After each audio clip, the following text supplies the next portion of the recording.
Ընտրություններին մասնակցելու հայտ ներկայացրեցին 9 քաղաքական ուժեր, որոնք կպայքարեն ապագա խորհրդարանում իրենց տեղն ապահովելու համար։ Իշխող կուսակցության հետ մեկտեղ հիմնական առաջատարներից կարելի է համարել նորաստեղծ Ծառուկյան դաշինքը։ Ազատության ուղիղ եթերում տեսակետների խաչմերուկ հաղորդաշարում այսօր հյուրընկալել ենք այդ երկու ուժերի ներկայացուցիչներին՝ ՀՀԿ խմբակցության падգամավոր Ռուզաննա Մուրադյանին եւ Ծառուկյան դաշինքի հետ համագործակցող Առաքելություն կուսակցության քաղխորհրդի անդամ Մեսրոպ Առաքելյանին շնորհակալ եմ, որ ընդունել եք մեր հրավերը։ Տիկին Մուրադյան, ուրեմն ձեր ցուցակի մեջ անակնկալներ այնուամենայնիվ կան, մասնավորապես առաջինը այն էր, որ Սերժ Սարգսյանը չի գլխավորում այլևս այն, ավելի վաղ Ազատությանը տրված հարցազրույցում ձեր խմբակցության ղեկավար Վարան Բաղդասարյանը սա բացատրել էր մասնավորապես այսպես, որ նախորդ ընտրությունների ժամանակ, երբ որ Սերժ Սարգսյանն էր այն գլխավորում, կային այդ կապակցությամբ այսպիսի պնդումներ, որ ըստ այդմ ամբողջ պետական ռեսուրսը պետք է աշխատի նախագահի կամ հանրապետական կուսակցության համար, սա առաջին պատճառներից մեկը։ Սա նշեց, թե ինչու Սերժ Սարգսյանը չի գլխավորելու ցուցակը, որ այս անգամ զերծ մնաք այդպիսի քննադատություններից, եւ ահա երկրորդը, թե ինչ ասեց պարոն Բաղդասարյանը, լսենք։ Հաջորդը սա տրվեց այն պատասխանը, որ անընդհատ տնկահարում էին թերթերը, որ նա պետք է դառնա վարչապետ, պետք է դառնա ազգային ժողովի նախագահ, եւ այս մի քայլով տրվեց երկուսի պատասխանը։ Հայտարարություն արվեց, որ մեր հաղթանակի դեպքում կառավարությունը վարչապետով կշարունակի իր գործունեությունը, եւ ինքը այսօր ցուցակում տեղ չի գտել իր անուն ազգանունը, այսինքն նաեւ չի կարող լինել ազգային ժողովի նախագահ։ Տիկին Մուրադյան, արդյոք այն, որ այնուամենայնիվ ցուցակի առաջին հորիզոնականը զբաղեցնում է պաշտպանության նախարարը, կարծում եք, որ ձեզ էլի զերծ կպահի այն մեղադրանքներին, որ վարչական ռեսուրսը կարող է օգտագործվել։ Ընդհանրապես պիտի սկսենք նրանից, որ սա նոր ընդունված սահմանադրությունից հետո արդեն առաջին ընտրություններն են, որին մենք պետք է գնանք, եւ այստեղ բավականին լուրջ պատասխանատվություն, ինչպես սահմանադրական բարեփոխումների մասով, այնպես էլ հետագա նրա բոլոր դրույթները կյանքի կոչելու եւ ավելի գործուն դարձնելու մասով կրում է իշխանությունը։ Սա է պատճառը, որ մենք իրոք շատ մտադրված, մտահոգված եւ պատրաստակամ ենք, որպեսզի ընտրությունները անցնեն ժողովրդավարական մթնոլորտում, ընտրություններն անցնեն թափանցիկ, պարզ, եւ սա կարծում եմ շահեկան պետք է լինի բոլոր քաղաքական ուժերի համար այն առումով, որ այն ճանապարհը, ինչ ընտրել է հանրապետականը եւ որն ամրագրել է նաեւ սահմանադրության մեջ, դա ստեղծում է հնարավորություններ բոլոր քաղաքական ուժերի համար։ Եվ սահմանադրական բարեփոխումներից հետո հաջորդ ընտրական օրենսգրքի շուրջ արդեն ձևավորված այդ համաձայնությունը, դա կարծես վերջի շրջանում պատմության մեջ աննախադեպ էր եւ որի մասին նաեւ նշեցին ընդդիմադիր մեր գործիչները, այսինքն այն բավարար հենքը, որ պիտի մենք իրականում ինչ որ բան փոխենք եւ պետք է այդ ինչ որ բանի փոփոխության մեջ միայն պատասխանատվությունը չմնա իշխանության վրա, այլ նաեւ ակտիվ եւ գործուն մասնակցություն ունենա ընդդիմությունը, այլ նաեւ ձևավորվի կառուցողական ընդդիմություն, միավորվեն կամ ավելի գաղափարի շուրջ հավաքվեն այն կուսակցությունները, որոնք մինչ այդ փոքր կուսակցություններ են կամ նոր կուսակցություններ, որոնք քաղաքական կյանքին կարծես ընտրությունից ընտրություն էին մասնակցում, այս բոլոր պայմաններն ու հնարավորությունները ստեղծված են։ Եվ ինչպես որ դուք նշեցիք, որ քաղաքական կուսակցությունների առումով հանրապետական կուսակցությունը ինքը նշել էր, որ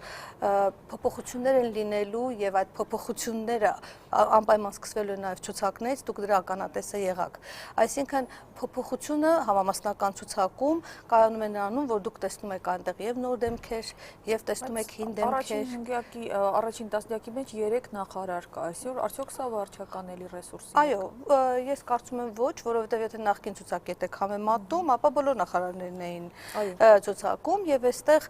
եթե որոշում է կայացվել կուսակցական որոշում, որ պետք է լինեն 3 նախարարներ, որոնք հետագայում դեռ չգիտենք, որպես նախարար կշարունակեն, որպես ասենք խորհրդարանում աշխատանքը կշարունակեն, դեռ ոչինչ չգիտենք, բայց գիտենք մի բան, որ կուսակցության մեր համամասնական համապետական ցուցակը նորացել է եւ ցուցակը նորացել է հնարավորություն տալով նոր դեմքերի, որպեսզի գրեն կարևոր պատասխանատու դերեր, որով եւ կարողանանք հանրությանը ներկայանալ մենք մեր խոսքի եւ գործի միասնականության մեջ։ Պարոն Առաքելյան, տեսեք, ոչ միայն նրանով է տարբերվում այս նախորդ ցուցակներից, որ Սերժ Սարգսյանը չի ղեկավարում, առաջին 5 անձանցից մեծամասնությունը, այսպես ասենք, ոչ վաղ արտահայտված քաղաքական դեմքեր են։ Վերլուծաբանները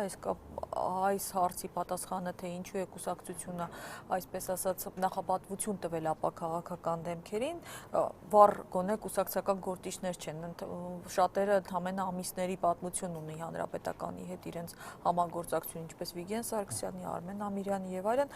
բացատրում են այն հանգամանքով, որ ՀԿ-ի անցած տարիների գործունեությունը եւ ժողովրդի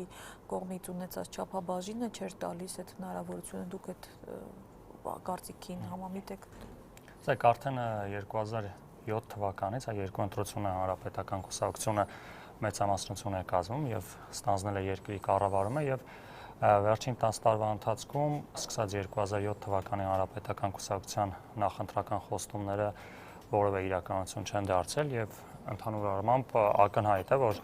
հասարակությունը ամեն տարի ավելի վատ է ապրում եւ առաջին հերթին հենց Հանրապետականն է դա նկատում եւ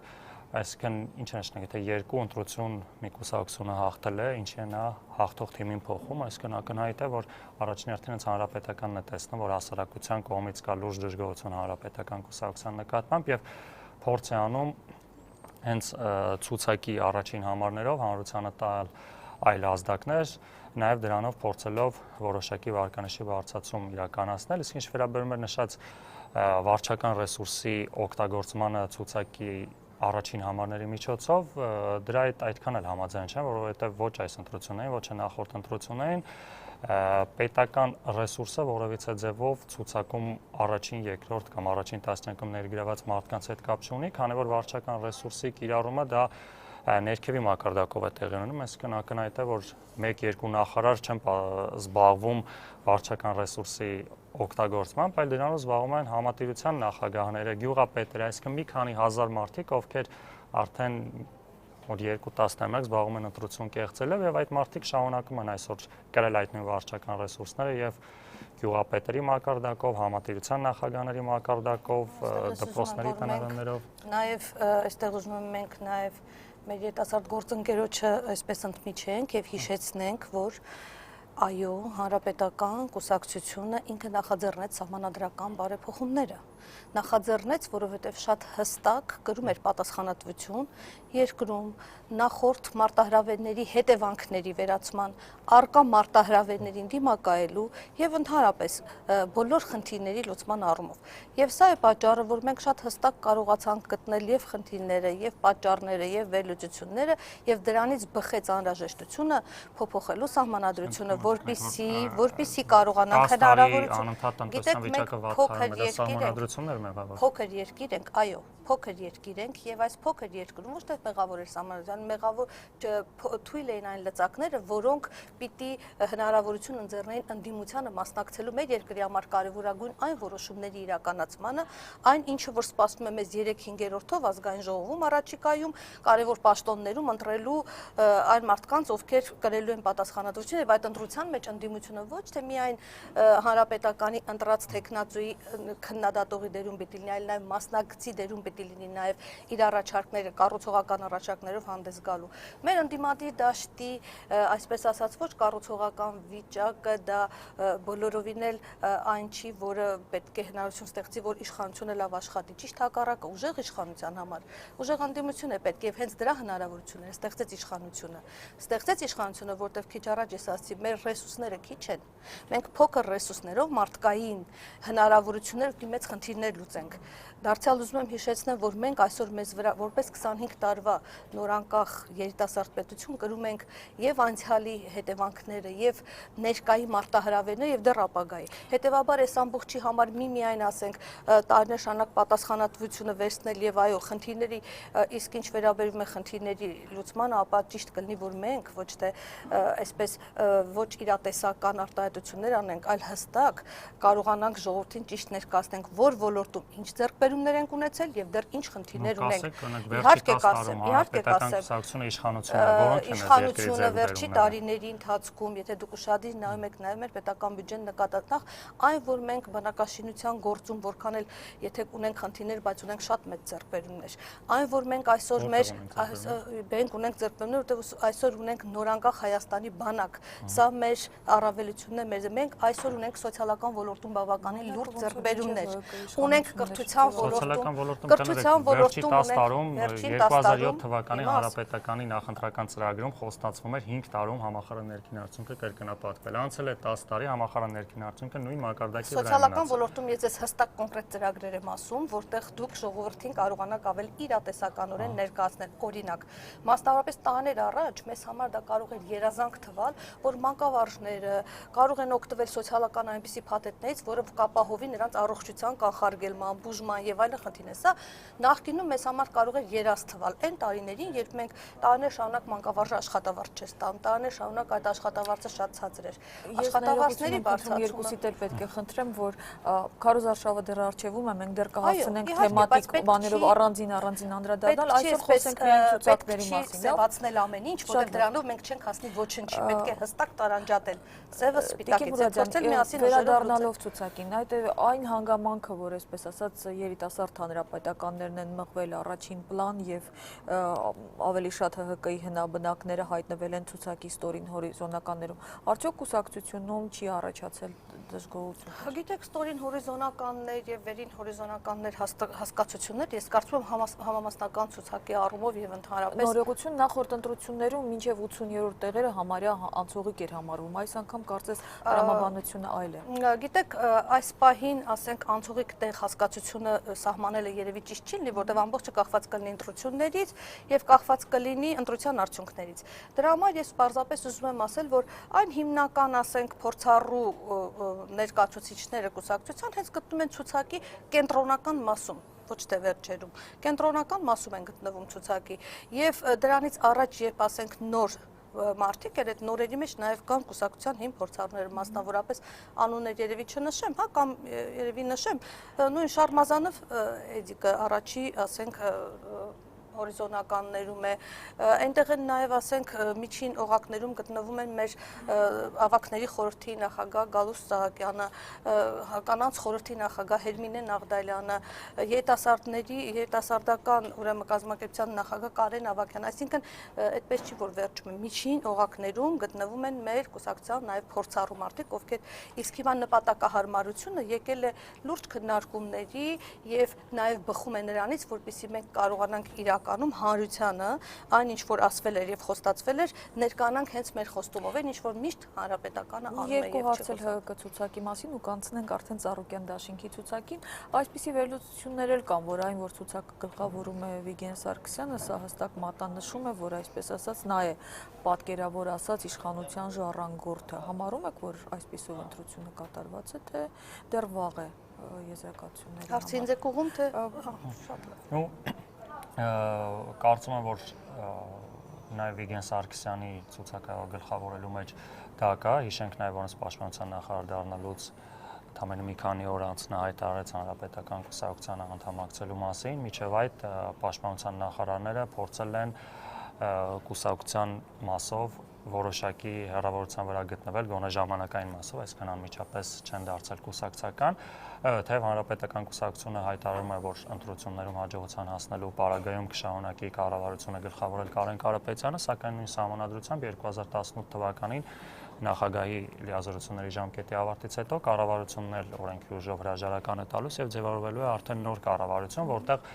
արդեն նաև ամբողջովին սկսում է գործել սահմանադրության դրույթները եւ նաև այդ կարելի ասել 2018 թվականից նոր անցում ենք կատարում խորհրդարանական կառավարմանը եւ այդ ժամանակ նորից ձևավորվելու է նոր կառավարություն եւ նաև խորհրդարանի կողմից կընտրվի հանրապետության նախագահ եւ այդ ժամանակ կարծում եմ, որ ամենուր Վիգեն Սարգսյանի տեխնայությունը գոնե կդառնա քննարկման առաջ։ Դուք էլ պատասխանեք, հետո մի։ Գիտեք, ամեն ինչ դեռ արժևում է եւ այս պահին ես կարծում եմ, որ միայն ցուցակից հետեւություններ անելը այդքան էլ ճիշտ չի, որովհետեւ դեռևս քաղաքական գործընթացներն արժևում են եւ այս պահին մեր բոլորի ուշադրության կենտրոնում պետք է լինի ընտրությունների ճիշտ կազմակերպումը, որպեսզի սահմանադրության մեջ այն բոլոր երաշխիքները, որ դրել ենք գործուն ժողովրդավարություն ունենալու, մենք կարողանանք կյանքի կոչել եւ դա կյանքի չկոչի հանրապետականը, կյանքի կոչենք մենք բոլորս, որովհետեւ նախաձեռնել է հանրապետականը, բայց դա նախաձեռնել է բոլորի համար եւ սա ճանապարհ է մեր երկրի զարգացման։ Վերջին հարցը ձեր ցուցակի վերաբերյալ, որի առիթը տվեց էլի ՀԿ խմբակցության падգամավոր Սամվել Նիկոյանի Ազատությանը տված հարցազրույցը, երբ որ նա պատասխանում էր մեր թղթակցի հարցին, որ պարոն Նիկոյան, այս տարիների ընթացքում ձեր ցուցակում կան մարդիկ, որ այս տարիների ընթացքում մեղադրվել են ընդդիմադիրների կողմից ընտրակեղծ ծառայությունների, կաշառքի բաժանման համար, օրինակ նույն Միրան Պողոսյանի օֆշորային սկանդալի համար, ահա թե ինչ պատասխանեց Սամվել Նիկոյանը, դիտենք։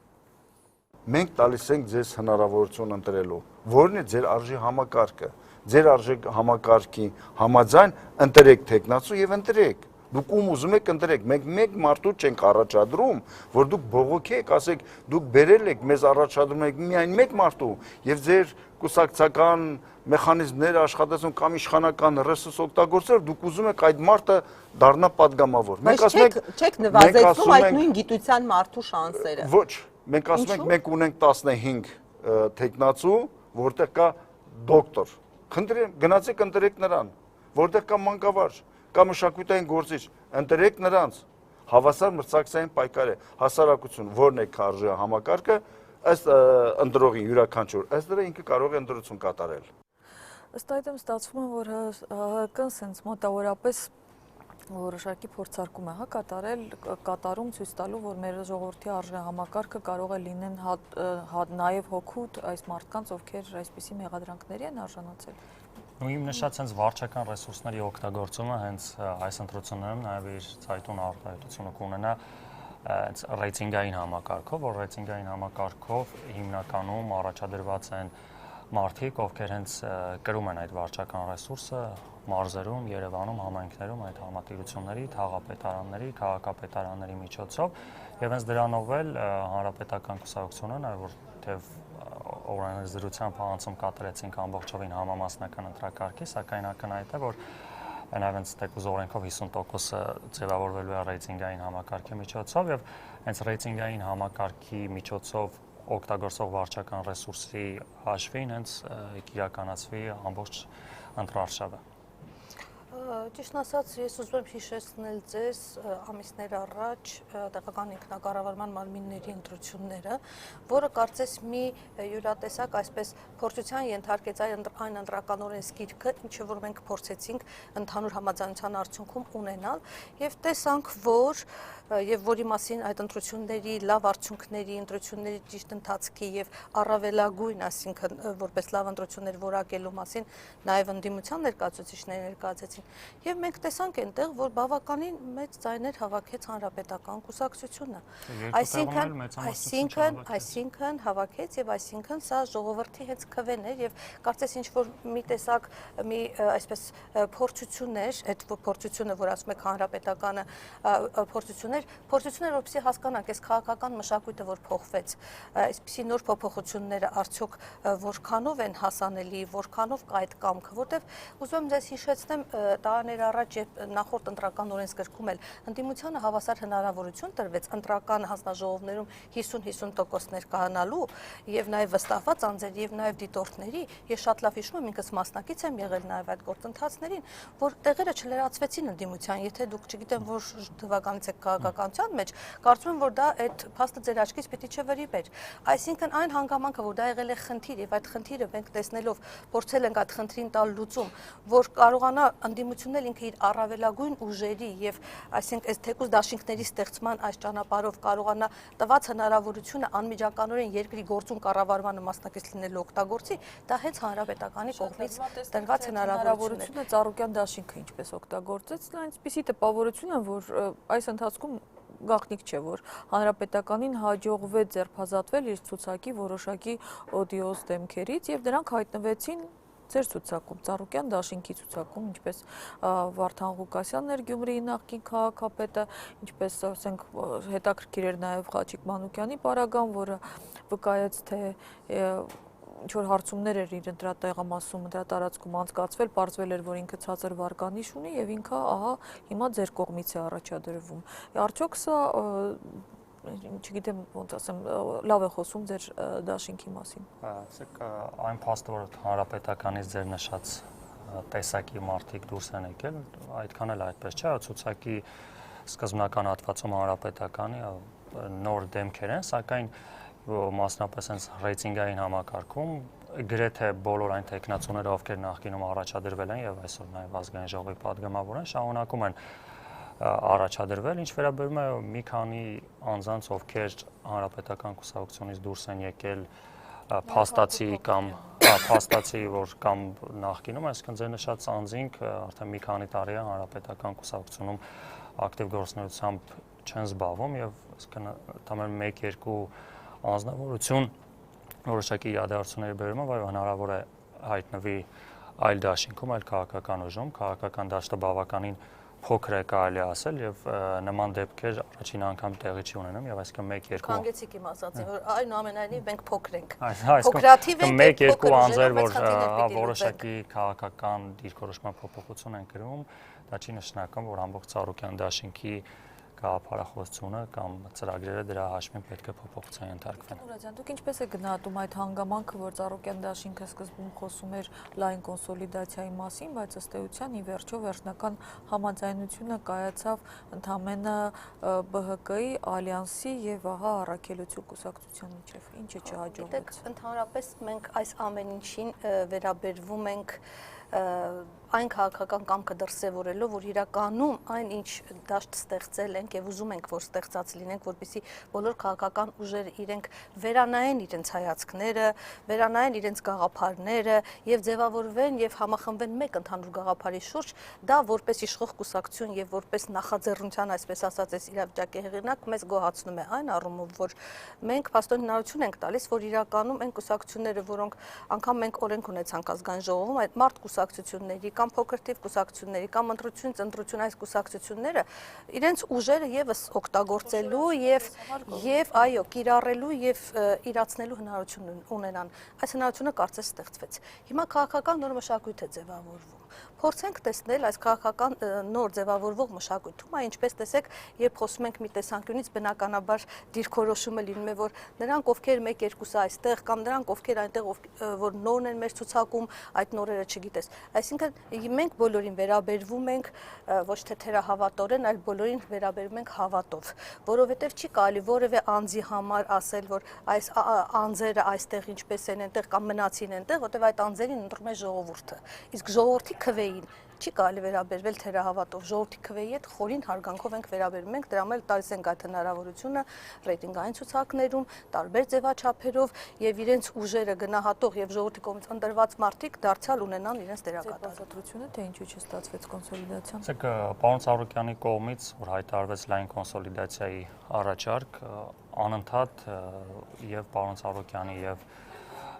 դաշինքի արդեն մաս կազմող մնացած ուժերի կողմից բարբերաբար հանդիպումներ եղել են եւ թե ինչու մնացած ուժերը չցանկացան շարունակել իրենց համագործակցությունը, դա կարծում եմ ավելի շատ այդ ուժերը կպատասխանեն, որովհետեւ Ծառուկյանի կողմից հասկացանք դա նրանց ընտրությունը չէր այնուամենայնիվ, որքան պարոն Ծառուկյանի, հա, առավել։ Հա, գիտեք ինչ, ընդհանրապես ընտրությունների գնալուց կարող տեղի ունեն որոշակի պայմանավորվածություններ, հա, որոշակի փոխադարձ ստանձնած պարտավորություններ, այնուամենայնիվ եւ դաշինքը եւ խորհրդարանը կարելի ասել անվերջ չէ, հա, իր ծավալներով եւ պետք է լինի նաեւ փոխադարձ ամբիցիաների որոշակի զսպում, փոխադարձ համաձայնություն եւ Առաջինը լինի գաղափարախոսություն, այսինքն որի շուրջ հավաքվեն, ոչ թե հավաքվեն անձերը շատ կարևոր են իրենց հեղինակությամբ, բայց շատ կարևոր է, որ գաղափարախոսական հենքի շուրջ հավաքվեն։ Բոլորը, որպեսզի կարողանան ավելի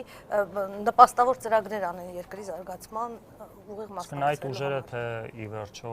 Իսկ ուժերի մի մասը ընդհանրապես սփյուռքի կուսակցությունները ինչ-ինչ պատճառներով որ չստացվեց համագործակցությունը, քանի որ նաև պարոն Ծառուկյանի կողմից հայտարարություն արվեց, որ այդ կուսակցություններում ներքին որոշակի տարաձայնություն են կան համագործակցության մասով։ Միասնության շարժման ինչքանով է տեղեկան միասնության շարժման ներկայացուցիչները Ծառուկյան դաշինքով ռեյտինգային ընտրակարգով առաջադրվելու են ու նաև մնացած կուսակցությունները, ովքեր որ բացի սփյուռքի կուսակցություններից որոշակի համագործակցության են սկզբից կային, այսօր նույնպես դաշինքի ցուցակում իրենց Շատ կարևոր մի գործ չի անում, որ բոլորը ակնկալում էին, որ կհայտնվի Ծառուկյան դաշինքի կազմում եւ չեղավ, խոսքս իհարկե Հովիկ Աբրահամյանի մասին է, ՀՀԿ-ից հեռանալուց հետո տեղեկություններ էին հրապարակվում, որ նա ԲՀԿ-ի կազմում կմասնակցի եւ հիմա այդ ցուցակներում չկա եւ նրա որդին Արտաշատի քաղաքապետ Արգամ Աբրահամյանը, որը նաեւ Գագիկ Ծառուկյանի փեսան է, ահա թե ինչ ասաց Ազատություն ռադիոկայանին։ Ձեր հորը նույնպես կարող ենք տեսնել այս ընտրապայքարում, պարոն Աբրահամյան։ Կարծում եմ, որ ոչ։ Նա որոշում է կայացրել չմտնել ակտիվ քաղաքականություն։ Խոսի իր ծրագրերի մասին, ես ասել եմ, ելի եմ ասում, ինքը իր ծրագրերի մասին խոսի, բոլորը կիմանան։ Բայց ընտրապայքարում չի լինի։ Կարծում եմ, որ ոչ։ Տիկին Բուրաջյան, սա ձեզ համար անակնկալ չէր։ Գիտեք, ընդհանրապես քաղաքական նպատակահարմարությունները դա ոչ միայն կուսակցությունների, այլ նաև անձերի որոշելիքն են եւ քաղաքականության մեջ ոչ մի բան չպիտի բացառել եւ կարծում եմ ոչ մի բանի չպիտի զարմանալ եւ անակնկալի գալ, բայց այնուամենայնիվ ինչպես նշվեց, յուրաքանչյուր մարդ ինքն է որոշելու իր ծրագրերը եւ իր հետագա անելիքները։ Հուսամ, որ պարոն Աբրահամյանի համար եւս ինքը իր համար արդեն իր որոշումը ունի։ Իսկ ընդհանուր առմամբ ես պիտի ասեմ, որ կուսակցությունը, հանրապետական կուսակցությունը դուք տեսաք, ասենք իր գործունեության մեջ ինչ կան բացի եւ ինչ կան նաեւ նոր անդամներ ներգրավեց եւ այդ նոր անդամներից շատերը այսօր նաեւ հենց ցուցակում են, այսինքն ոչ թե նոր անդամներ, որոնք պիտի մնան տարիներով աշխատեն կուսակցությունում նոր հնարավորություններ։ Ելք դաշինքի, որևէ այդ 9 մնացած ուժերից ոչ մեկը, այսինքն 8-ն էլ պարզ չդարձավ, թե ցուցակը ինչպես էր։ Միայն մեկի դեպքում էր, որ բաց էր այդ գործընթացը, մյուսների ձևավորմանը։ Ես ասում եմ, բաց է գործունեությունը հանրապետական կուսակցության, իսկ կուսակցությունների ձևավորումը դա յուրաքանչյուր քաղաքական ուժ ձևավորում է իր շրջանակում եւ ձևավորում է իր նպատակահարմարությունից ելնելով։ Շատ լավ, պարոն Աբրահամյանի հետ կապված, Հովիկ Աբրահամյանի հետ կապված, այնուամենայնիվ կան այս տեսակ վերլուծություններ, որ այն, որ նա չկա ցուցակում, չի նշանակում, որ նա ստվերային, այսպես ասած, մասնակցություն չի ունենա, թեև նաեւ վերապահում է արվում, երբ որ մարդը պաշտոնանկ է արվում, հայտնի չէ թե իր ազդեցությունից, իր լծակներից, իր ինչ է մնում։ Ես չգիտեմ որքանով է այս պահին ձեզ համար հայտնի դաշինքի ներքին խոհանոցը, բայց այս կապակցությամբ ինչ կարող եք ասել։ Եկա, պարոն Ծառուկյանը առաջին անգամ չի մասնակցում ընտրություններին եւ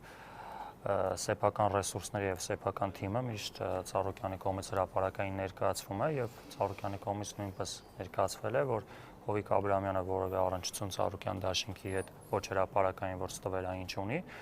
եւ այն թիմը, որով որ պարոն Ծառուկյանը Ծառուկյան դաշինքի շրջանակներում պատրաստվում է մասնակցել ընտրություններին, հրապարակային ներկայացվել է եւ ոչ միայն պարոն Աբրահամյանը, նաեւ այլ անձինք, ովքեր որոշակի վերլուծությունների արդյունքում փորձ է արվում կապել այս կամ այն դաշինքի, նաեւ մասնապես Ծառուկյան դաշինքի հետ, այդ անձինք որևիցե առնչություն Ծառուկյան դաշինքի հետ չունեն։ Եվ վերջին հարցը, 2 տարի առաջվա հայտնի իրադարձություններից հետո բոլորիս հայտնի է, որ Գագիկ Ծառուկյանի եւ Սերժ Սարգսյանի միջև բավական,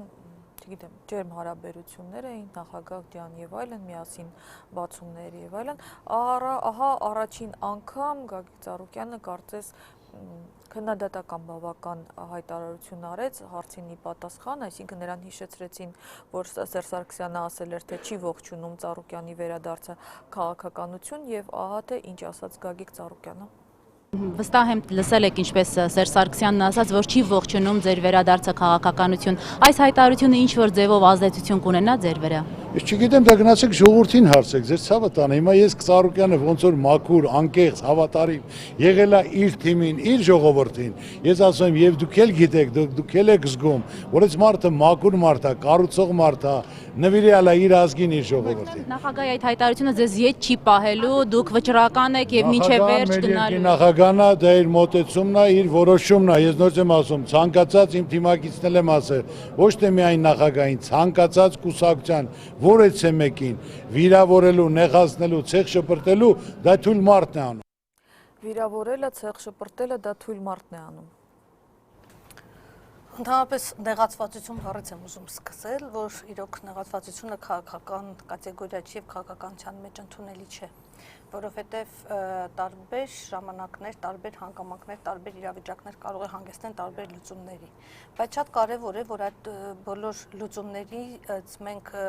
հանգենք այն ամենակարևորին, ինչը որ ոչ մի խզում, որևէ, ասենք, պառակտում, որևէ